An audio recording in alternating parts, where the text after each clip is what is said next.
The dust has settled and we are back with another episode of bitzelbrews. After a massive change to the format, it's time to play single commanders again. Just when wizards delivered another powerful dragon to summon from your command zone. Galazeth's design quickly reminds everyone of our fellow friend Urza, and yet this deck is very different from what we've experienced in the past. To give you an idea of what we are talking about, we will look at three main topics. What is our strategy and how do we win? What are the most important cards we should play? And if this is the best game plan for our commander. As soon as Galazeth got spoilered, players came up with many different ideas, which we look at shortly. For now, we've decided to take the conventional route by building an Izzet control version, featuring some stacks elements that synergize with Galazeth's ability. The ideal outcome of a game is casting a dragon on turn 3 to turn 4, having counter backup ready to interact with our opponent, and preventing him from developing his game plan. To use the additional mana, we play a high amount of cantrips and Cardadvantage to find the necessary spells which decide the game in our favor. Since the Landbase is always the less exciting part, we just have a short look on our utility lands. Academy runes can return our gems if the opponent managed to destroy them, or we are trying to finish the game with Pirate Spellbomb. Rishadan Port synergizes well with our orb effects, while Inventor's Fair helps us to find them. For frequent use of Galazeth's ability, we have to play more instant and sorceries compared to artifacts. That's why we play the obvious includes like Winter and Static Orb, along with a few rocks and other utility artifacts.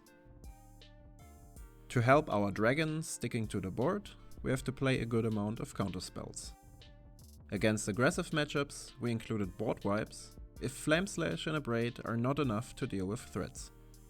For trickier situations, we can also make use of Cyclonic Rift or Upheaval to reset the game and develop an advantage. Finding the necessary counterspells and interaction is crucial for our game plan.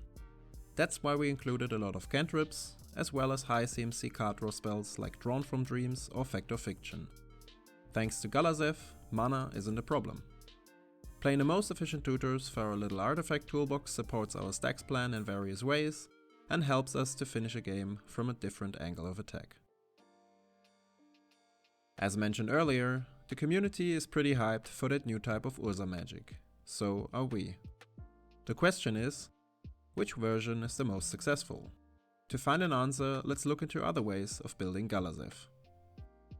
Our first idea was to build a deck with high amounts of artifacts, synergizing creatures, and wheels.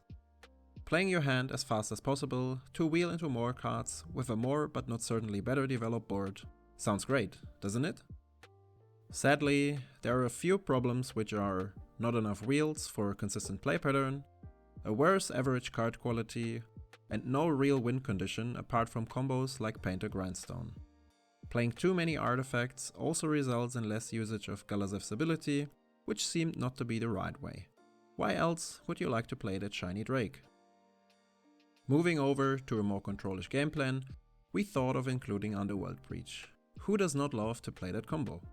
Unfortunately, Izzet does not provide a lot of tutors for enchantments, even if we have various ways of finding Brain Freeze or Lotus Petal. Apart from that, 2/3 of the slots don't synergize with our deck in any other way, so we ended up cutting it. The result is our list, which you can find in the description box. With that being said, thanks a lot for tuning in. I'm looking forward to discuss and develop this list with you to play the best possible dragon magic we can get. If you're not interested in high quality Duel Commander content, don't subscribe. Cheers!